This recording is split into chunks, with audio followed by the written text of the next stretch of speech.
Basicamente, há duas formas de você viver neste mundo. Uma regida pelo medo.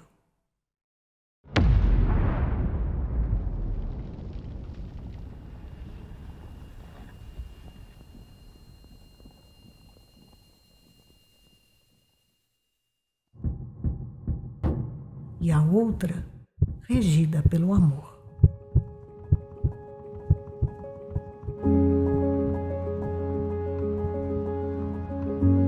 Muitos humanos passam uma vida toda desejando viver uma experiência mística. Algo que os faça sentirem-se maiores que a si mesmos, maiores que seus medos e parte de todo o universo. Alguns, mesmo pequenos diante do todo, ousaram explorar e se adaptar aos locais mais inóspitos do planeta. Guiados pela magia ancestral.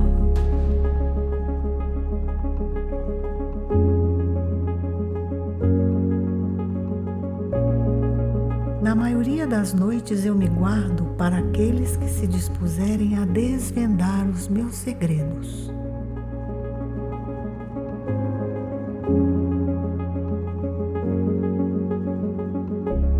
Meu nome é Aurora. Sou forma, sou luz, sou cor. Venho de muito longe. Sou amor em forma de luzes e cores.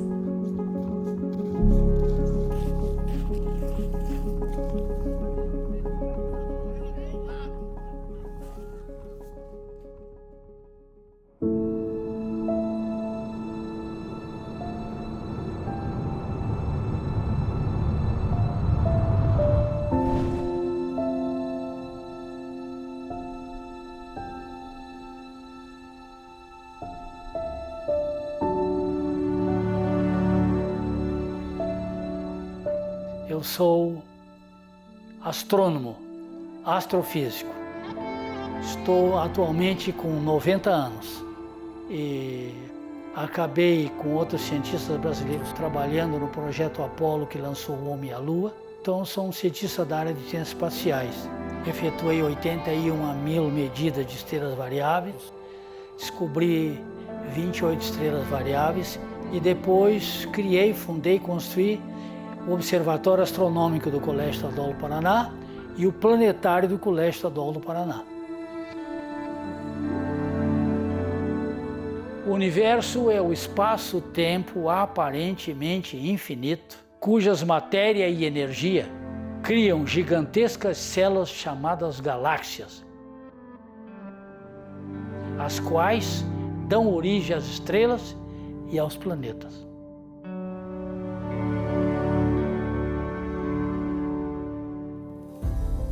Qual será o tamanho do universo?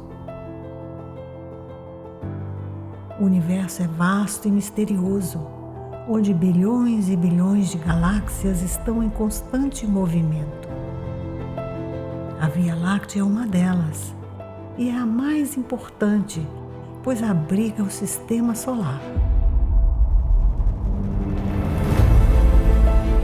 A minha existência e a sua começam e dependem da estrela mais próxima de você e a maior de todo esse sistema, o Sol.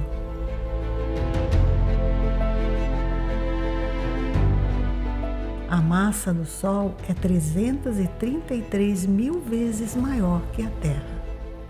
Caberiam 1.300.000 terras dentro do Sol. E é composta de gases e com temperatura que chegam a inimagináveis 15 milhões de graus Celsius. É em seu núcleo que acontece o processo de fusão nuclear, responsável pelas manchas solares e emissão de plasma.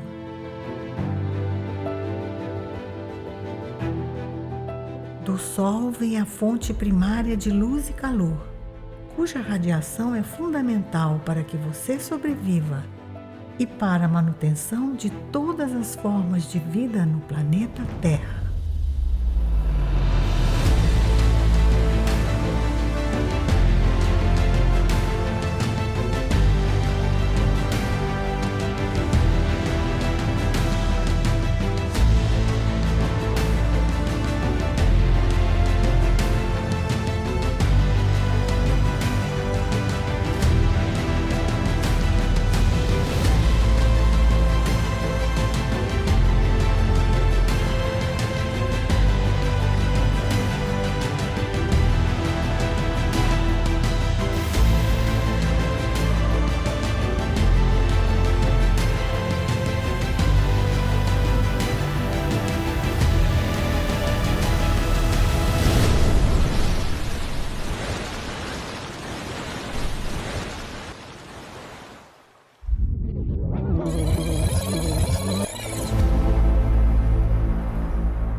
Voltamos ao Sol, onde começa a minha jornada com vocês.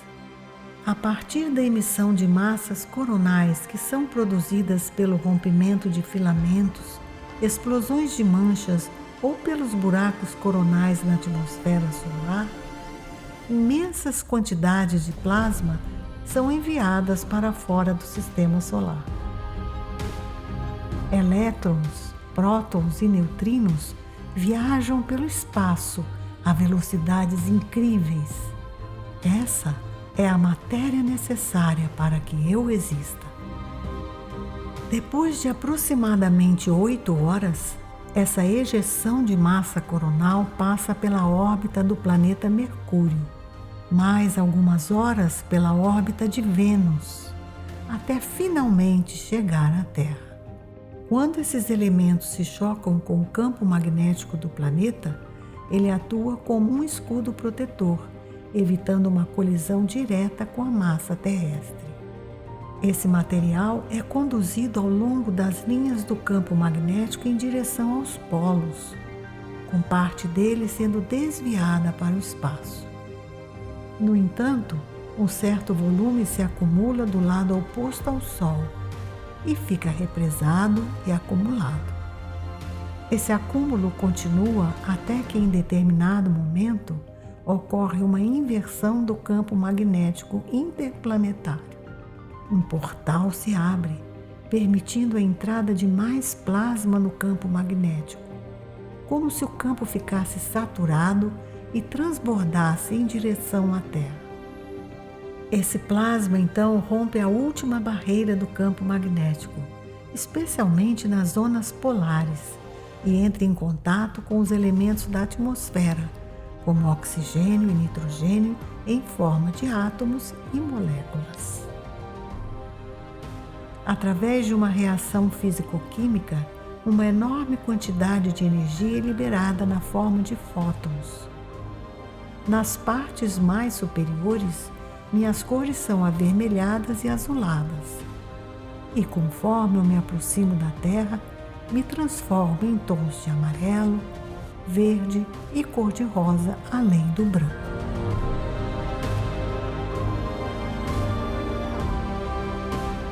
É neste exato momento que começa a minha história com vocês.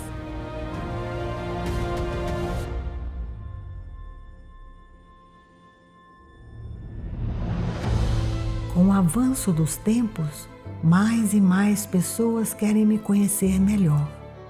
A tecnologia permitiu que assim aconteça. Hoje, criou-se uma estrutura, um mapeamento das minhas aparições. E sempre tento dar pistas de onde estarei.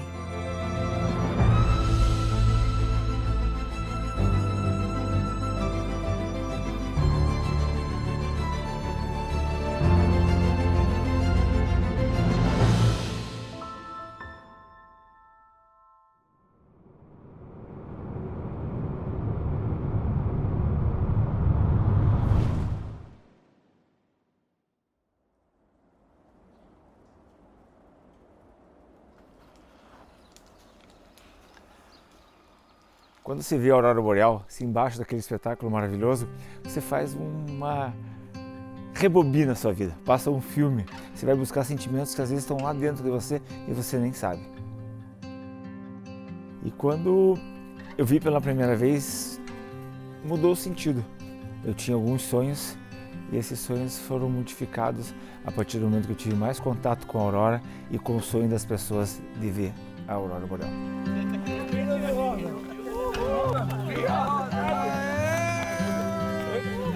Olha isso! Olha isso aqui em cima da gente!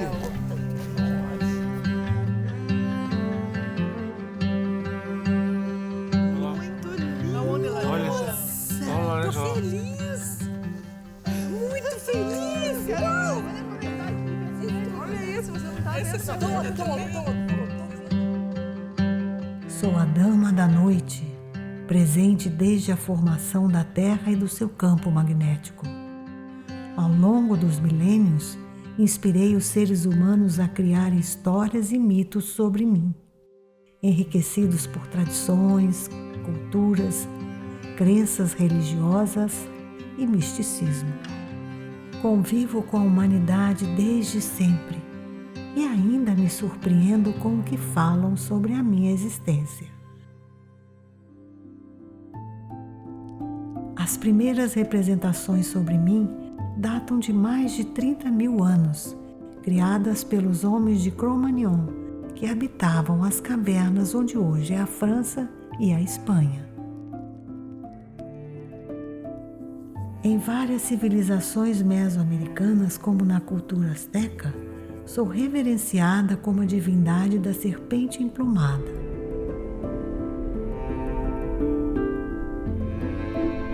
Represento a fusão de cores vibrantes, plumas esverdeadas e avermelhadas, manifestando-me como uma serpente que dança graciosamente durante as noites estreladas. Na cultura chinesa, eu sou associada a batalhas épicas entre dragões do bem e do mal, exalando fogo pelos céus enquanto travavam sua luta celestial. No Japão, acreditam que conceber uma criança sob as luzes mágicas da aurora garante uma vida de fortuna, saúde e sorte, trazendo um brilho abundante a essa criança e um destino de aventura e longevidade. No ano de 37 a.C., os habitantes de Roma ficaram perplexos com o céu avermelhado, como se a cidade estivesse em chamas. O imperador Tibérios, certo de que estava ocorrendo uma invasão, enviou soldados para defender a cidade.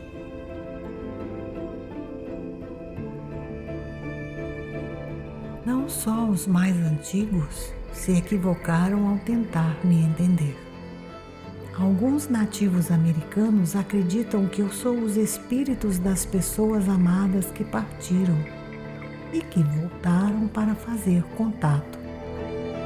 Outros creem que sou deuses apagando fogo na floresta que estaria em chamas. Os povos inuites do Canadá me associam às almas dos entes queridos que partiram, promovendo conforto aos que ficaram. Eles imaginam que sou os espíritos dançando, acenando e se comunicando com os vivos. E na Groenlândia, acreditam que minhas luzes representam espíritos de crianças brincando com a cabeça de uma morsa. Os vikings me veem como as faíscas das armaduras das valquírias e seus cavalos, levando soldados mortos em batalhas. Alguns creem que eu sou a ponte Bifrost para Asgard, onde os guerreiros mortos em batalha seriam glorificados e chegariam até o deus Odin. Na Lapônia, o povo Sami nutre profundo respeito e temor com a chegada da aurora. Eles acreditam que chamar a minha atenção faz com que eu as leve para o céu. Em contrapartida, quando levantam as mãos, é um sinal de agradecimento por eu iluminar as suas noites escuras e frias. Nos países do Círculo Polar, ainda são contadas centenas de histórias, mitos e superstições sobre mim.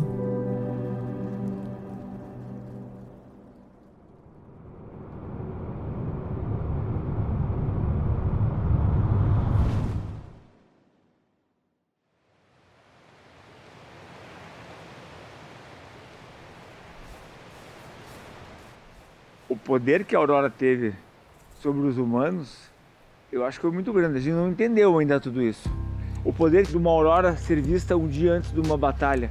Um general, um rei, falar assim, ó, o céu está do nosso lado. Com todo o conhecimento que a gente tem hoje, a gente se arrepia todo. Imagina isso lá atrás.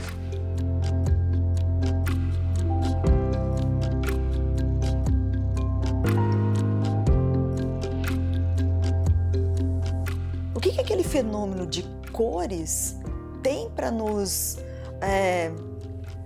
tem a oportunidade de nos gerar perguntas sobre a nossa existência.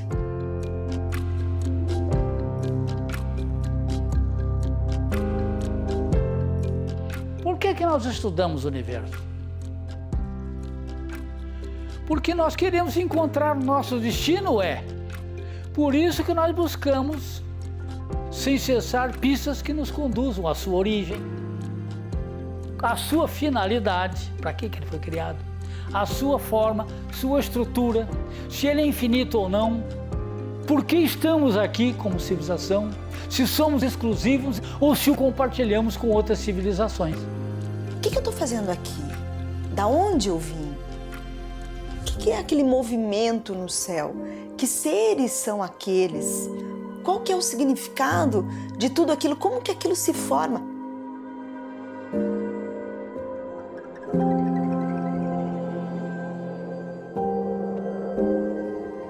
No início era um nada tão estarrecedor que enlouquece a compreensão humana. Não havia espaço, não havia tempo. Do nada, brotou, apareceu um pequenino ponto de luz infinitamente quente. Todo o espaço estava ali dentro. O tempo, não querendo ficar para trás, surgiu com o espaço. A energia estava tão concentrada naquela infinitamente pequenina semente que a matéria brotou espontaneamente.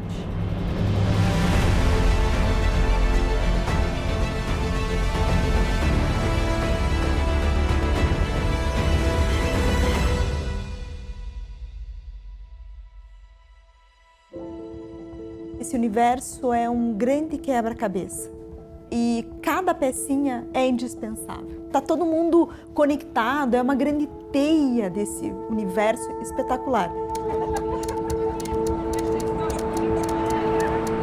Quando você está ali e você sente a magnitude daquele evento da natureza, é como se você se sentisse pertencente a tudo isso. É como você sentisse a importância dessa pequena peça, desse quebra-cabeça.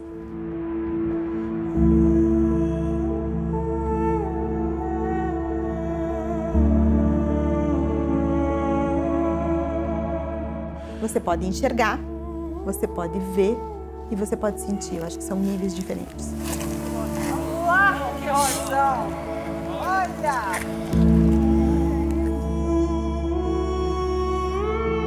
Olha de novo lá embaixo, lá, rosa lá. Nossa! Olha esse rosa! A aurora de Instagram.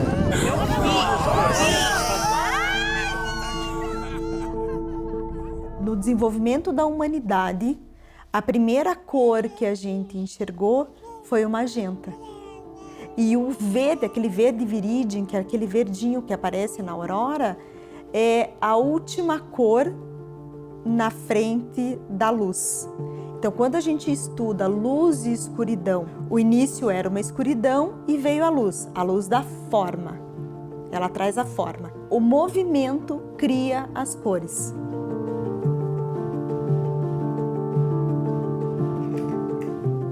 O olho humano é um órgão complexo, que é todo especializado em captar a imagem e para poder mandar essa imagem para o cérebro em forma de impulsos nervosos. Para que a gente consiga captar essa imagem, nosso olho ele usa várias estruturas que são anatômicas e são fisiológicas, que dão essa nitidez que a gente enxerga no nosso dia a dia. No fundo do olho temos dois tipos de células principais. A primeira célula é o cone, que vai ter percepção de cores e alta definição. E a segunda célula é o bastonete, que vai ter percepção de preto e branco e movimentos principalmente, mas não em alta definição. Então por isso que quando a aurora boreal começa a aparecer pra gente, ela aparece em tons de cinza, porque estão só os bastonetes funcionando, que são as células que têm percepção luminosa à noite, que são mais para visão de escuro, e os cones não estão tão ativados, porque não tem muita luz para que eles sejam ativados. A partir do momento em que a aurora boreal ganha mais força, isso vai estimular os cones, que são as células que percebem cores, e assim, aí sim vai começar a aparecer as cores no fundo do olho. A grande questão é que essa proporção de qual tipo de cone que tem no fundo do olho é muito individual. É igual a impressão digital, cada um tem a sua. Então não dá para garantir que a mesma percepção que eu vou ter da aurora boreal é a que você vai ter, porque isso é individual. Aquele brilho lá já é aurora e cada vez que você olha para cima é preto. O céu, olha para lá é brilho. E lá é nuvem. Então é essa percepção de diferença de cor. Isso. Para quê? Para que a hora que ela tiver com o arco formado, fala assim, ó, fica de olho no arco. Pode ser que ela venha, exploda em 3, 4, 5 segundos, passa um cor-de-rosa de um lado pro outro e pare. Então pode ser que fique a noite inteira, tá? Ó, tá ficando forte, ó. Olha lá a rosa na... Isso, que linda! Olha isso! Muito forte ali embaixo. Forte, bem forte. Olha aqui eu também rosa. Olha aqui, Marta. De olho para olho vai ter uma diferença na percepção. A questão é que se for para olhar para subtipos de cores, aí isso sim é mais individual, né? Então se for ver alguns tons de azul vão parecer mais para um tom para mim do que para você. Isso tem a ver com a minha proporção e com a tua proporção de cones no fundo do olho. E aí a aurora boreal tem esse mesmo quesito, né? Porque quando a gente está olhando para cima, a gente vê que algumas pessoas percebem mais verde, algumas pessoas percebem mais o rosa. Eu, por exemplo, não percebi o rosa, não vi o rosa nenhuma vez, enquanto outras pessoas ao meu lado estavam vendo o rosa. Então a gente sabe que a cor estava lá. O que muda realmente é a percepção individual. Tem rosa lá. Rosa à direita. À direita, né? Eu não tô vendo tanto rosa. Lá embaixo, ó, você do verde. Aqui também embaixo. A luz, a iluminação artificial, vai fazer com que a pupila feche. E com a pupila fechada entra menos luz nos olhos. E aí a percepção fica bem reduzida. Além disso, as células do fundo do olho estão saturadas pela iluminação que está próxima do rosto. Então a gente precisa se desligar das telas para que essas células consigam se recompor a fisiologia delas, a pupila consiga dilatar por completo para absorver por completo esse fenômeno natural. E esse tipo de movimentação faz com que entre menos luz ou mais luz de acordo com a necessidade. Então, quando a gente se expõe a ambientes muito iluminados, a pupila vai fechar para proteger nosso olho e entrar menos luz. Quando a gente vai para ambientes mais escuros, a pupila lentamente vai abrir para que entre mais luz e a gente se acostume com o claro e escuro. É importante a gente saber que o nosso olho não tem o mesmo mecanismo de regulação de entrada de luz que os equipamentos eletrônicos, já que os equipamentos eletrônicos usam uma tecnologia que vai fazer com que consiga amplificar essa percepção tanto das cores quanto da intensidade luminosa. Então, nosso olho humano não tem tanta capacidade nesse sentido. Por isso que a gente não pode comparar a imagem que você vai ver a olho nu com a imagem que você consegue captar através de uma câmera.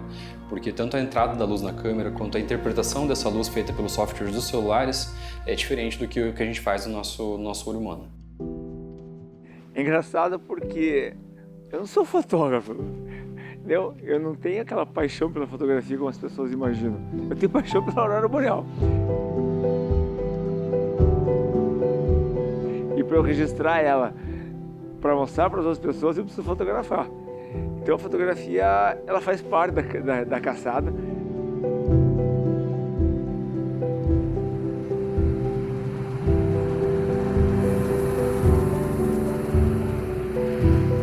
O que é uma caça? A caça é uma busca, que você estuda, que você tem que ter conhecimento, que você tem que ter percepção, tem que ter visão daquilo que você está fazendo. A gente tem caçador como alguém que vai lá e vai matar um animal. Não é essa a palavra, né? Então o caçador é que busca, que tem a necessidade de ir lá e conseguir a sua presa, né? O seu troféu. O meu troféu é buscar a aurora boreal todas as noites, é mostrar essa beleza da natureza para as pessoas. Então hoje a atividade solar está sensacional. 99,9% de chance de ter uma aurora muito boa. A questão é céu aberto. A gente vai sair daqui uns 100 km em direção a Reykjavik. Não tem nenhuma estrela no céu, ventando, tá feio, mas é assim que eu gosto.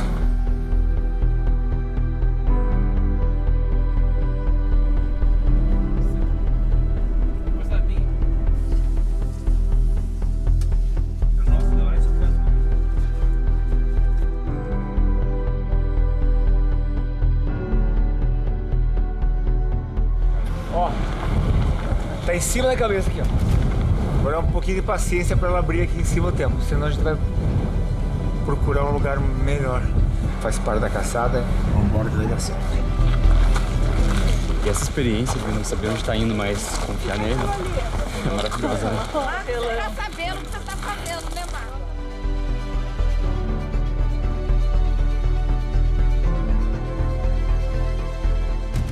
Tá bem aqui assim, ó.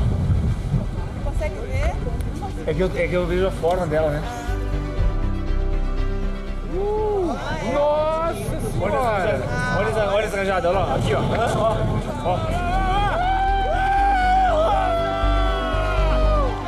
aí! Nossa!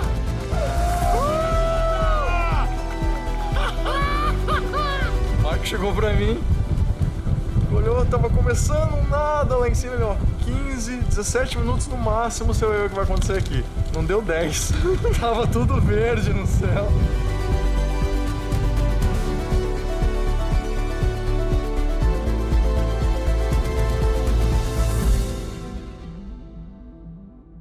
Quem que atrai? Eu atraio a aurora ou a aurora me atrai? Eu acho que a gente tem uma cumplicidade muito grande. Às vezes ela chega lá e ela se esconde um pouquinho de mim e fala, ó, não é assim que funciona.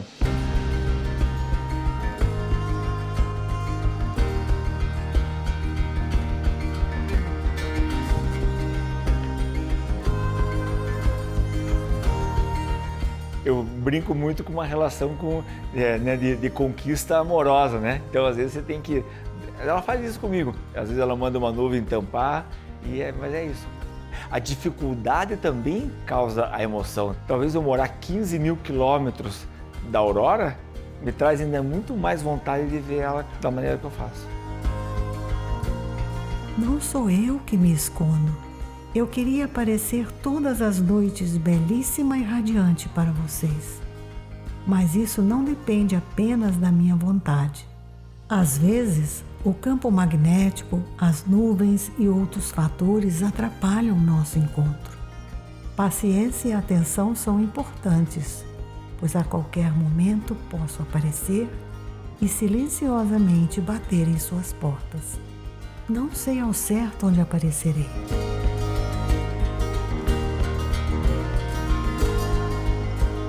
Corre pra fora, tá queimando o céu, coisa mais linda do mundo.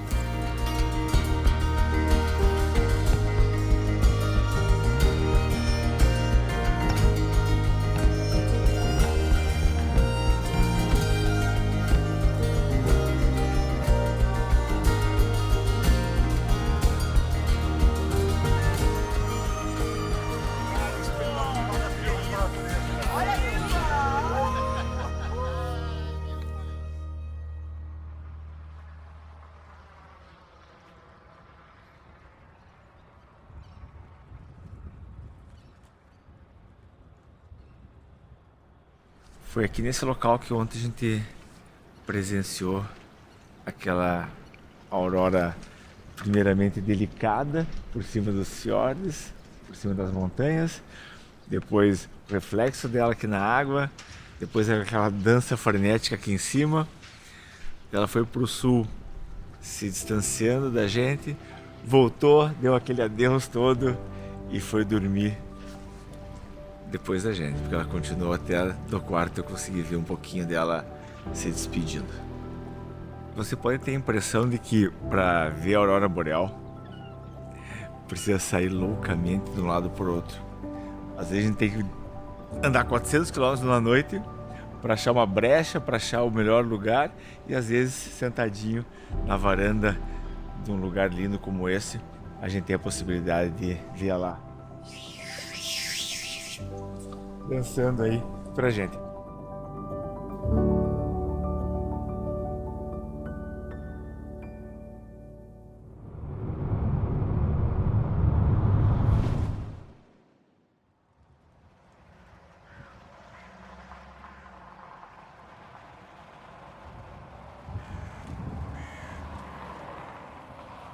Mas a região propícia para ver a aurora boreal é a zona do Círculo Polar Ártico e a aurora austral no Círculo Polar Antártico.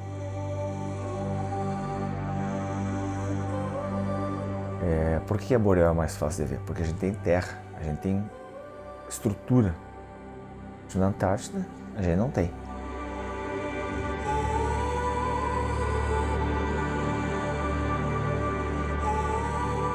O polo geomagnético é entre a Groenlândia e o Canadá, então tem essa diferença.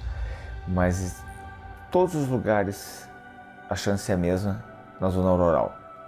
Vamos começar da Sibéria, e mais ao norte, porque tem uma deformação no Val da Aurora e tem o deslocamento do polo geomagnético do polo geográfico, essa região que a gente chama de Lapônia. Península de Kola na Rússia, aí a gente tem Noruega, Kirkenes Alta, Tromsø, Finlândia, Rovaniemi, Inari, Ivalå, Suécia, Kiruna, Abisko. Aí a gente tem a Islândia,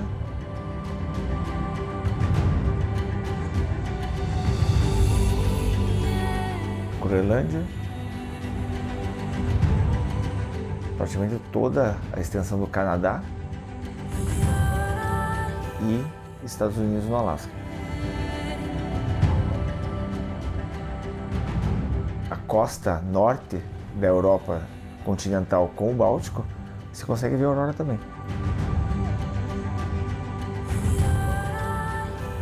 O Ártico é capaz de fazer a sua conexão com o universo.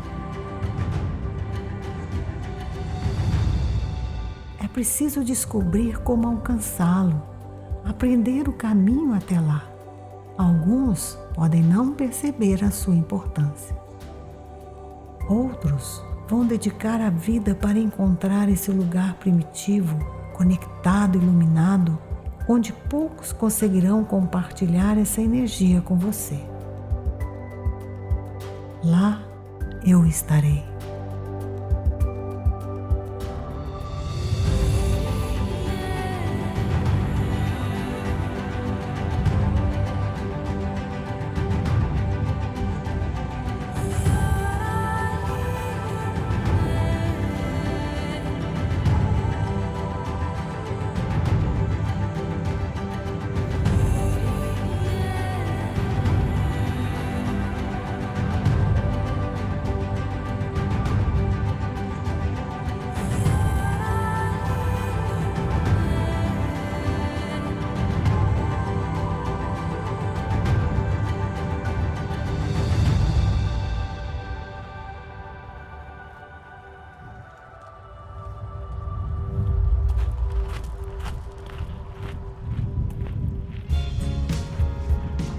Marco, he made me much more appreciative of Northern Lights now, because there's so many people, like tourists and like people that come with Marco, that have cried when they see the Northern Lights. I'm like, Northern Lights.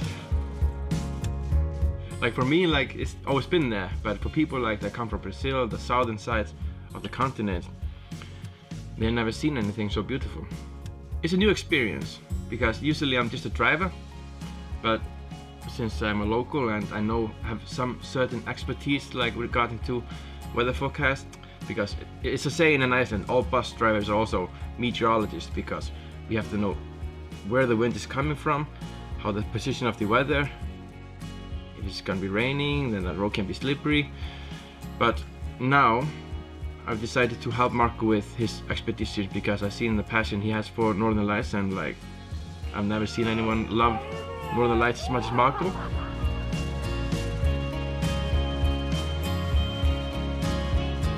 I've never worked as much with the Brazilians as I have in my entire life. Like this winter alone, only been Brazilians, and I love them.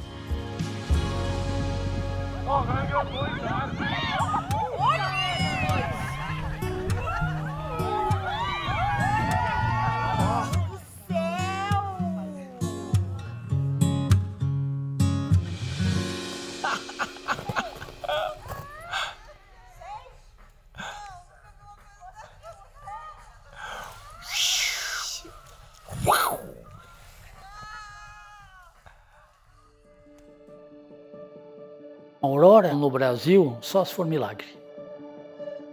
Em 15 de fevereiro de 1875, Emmanuel Lier, astrônomo francês e diretor do Observatório Imperial no Rio de Janeiro, afirmou, sem comprovação científica, ter testemunhado algo extraordinário, uma aurora austral nos céus da cidade.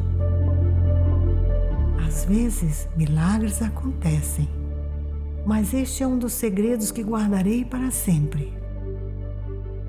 No final dos anos 1800 teve um evento Carrington, que inclusive a gente usa para fazer o parâmetro da potência, como se fosse uma escala Richter de terremoto, e deu para ver em Cuba. Então, pode vir em qualquer lugar. A questão é que quantas vezes pode acontecer isso em milhões de anos. Tempestades solares provocou auroras boreais de todo el mundo. Que tá bom. E em 10 de maio de 2024, quase aconteceu um milagre. Um sunspot, uma mancha solar, AR13364, começou a partir do dia 8 de maio a produzir dezenas de explosões solares de classe M e classe X, muito próximo em termos de tempo uma da outra, diretamente para a Terra. Essas manchas estavam viradas para a Terra quando ocorreram essas explosões. E ocorreu um efeito ejeção de massa coronal canibal, que seria comendo uma outra. Mas em termos práticos, não é isso que acontece. Você tem uma explosão solar que estava direcionada para a Terra, como se fosse vamos imaginar uma moto indo em direção à Terra. Logo em seguida teve uma mais forte, como se fosse um carro indo em direção da Terra. Logo em seguida teve mais uma, porém mais forte ainda, e geoativa, bem direcionada para a Terra. E depois veio um Boeing enorme, e veio juntando e arrastando isso tudo. Então, a gente não consegue imaginar que no ar tem volume, tem massa, tem plasma. Mas é isso que acontece. Aquela primeira ejeção veio, a segunda veio empurrando, a terceira veio empurrando. Então, concentrou uma quantidade muito grande de plasma em direção à Terra. Os gráficos foram simplesmente estourou. Tudo que a gente imagina, tudo que eu já tinha visto em termos de gráfico, estourou. Somente para vocês terem ideia de um dado somente, que normalmente a gente utiliza, nosso parâmetro é até 180, bateu 320. Então saiu de qualquer coisa que a gente poderia imaginar. Então nós podemos considerar que a gente teve um pequeno evento Carrington em 10 para 11 de maio de 2024. As auroras foram vistas praticamente em todo o mundo.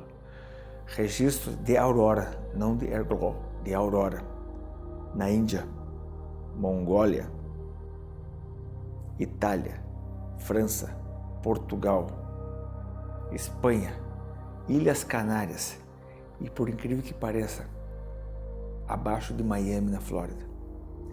Tivemos imagens maravilhosas em todo o mundo. Imagens e auroras que a gente não pode considerar como normal, extremamente raras. Então comprova aí muitas lendas e muitos mitos que a gente tem conhecimento, né?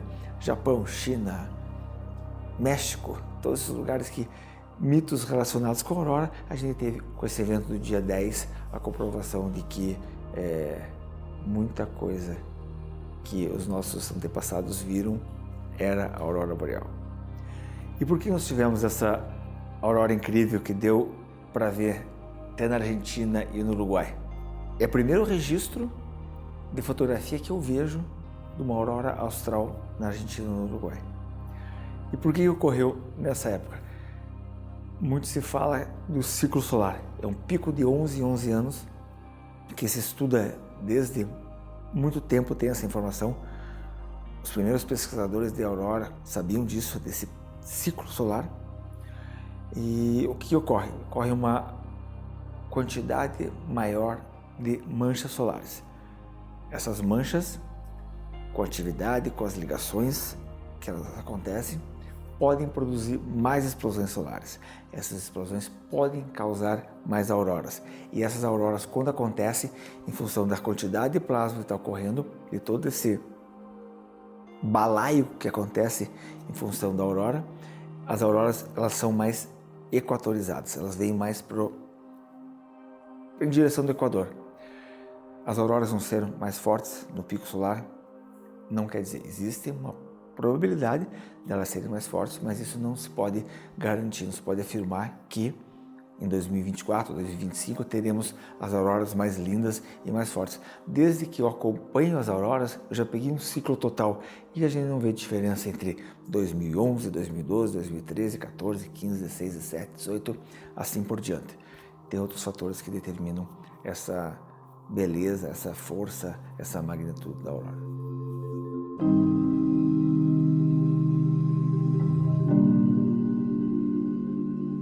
As pessoas não olham mais para o céu. Eu não olhava para o céu. E pensar que tem mais estrelas lá em cima do que tem grãos de areia na Terra. A gente não sabe a dimensão disso nem para cima, nem no macro e nem no micro. E daí tem gente que acha que aquele buraquinho que tem no meio da barriga é o centro do universo. A gente está muito mais além disso. O homem gosta mais de viver em centros urbanos. E esses centros urbanos escondem o céu. Não tem mais condição, com a iluminação tão grande, de nós observarmos, a não ser uma ou outra estrelinha que aparece.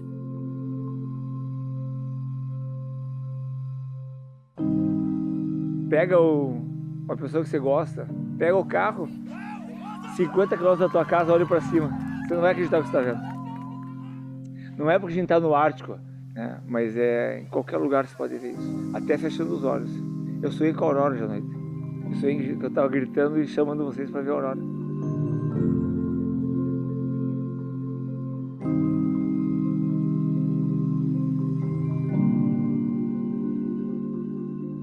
A aurora boreal é o sol beijando a terra.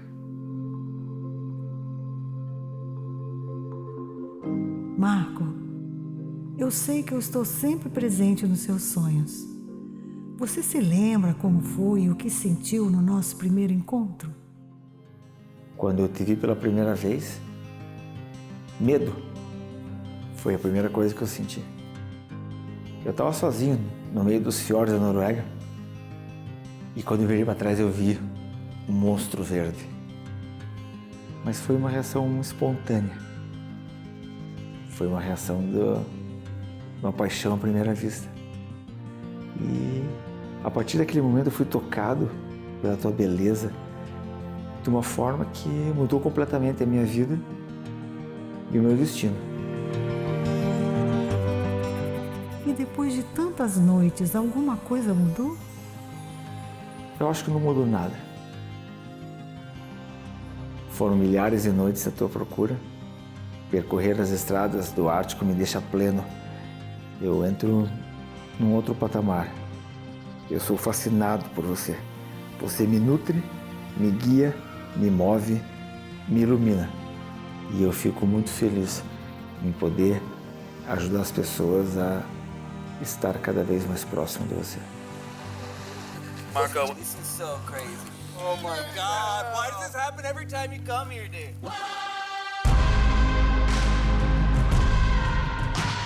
E quando não é possível me ver, você se sente sozinho?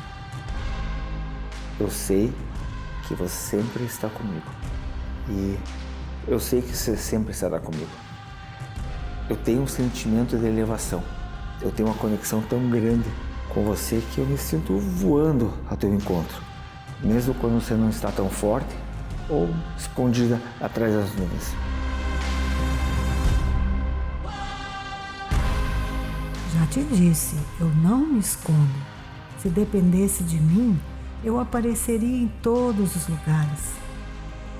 Mas como você consegue me encontrar na maioria das noites? Eu estudo e sempre acompanho seus sinais. Utilizo todos os recursos que eu tenho, tento entender cada dia mais sobre você.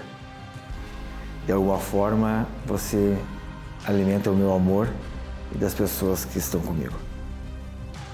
E eu tenho a sorte, eu tenho a paciência, além da perseverança de te esperar. Não se arrepende de tantos anos me caçando? Você acha que tem idade para passar o resto da vida assim? Eu não me arrependo disso. Eu sou o caçador da aurora boreal e eu abdiquei de muitas coisas para estar mais perto de você. Quando eu estou à tua procura, quando eu estou à tua busca, quando eu estou te caçando, eu me sinto conectado em um mundo que vai além da minha compreensão. Eu vou até quando meu coração deixar, até quando você existir. Quem sabe eu não venho morar mais perto de você? Amor é apenas uma parte do que eu sinto. A outra é gratidão. Hoje, eu não me vejo sem estar o tempo todo pensando e percorrendo as estradas atrás de você. Só posso te dizer mais uma coisa. Obrigado, Aurora. Obrigado, minha Aurora. É muito mágico. É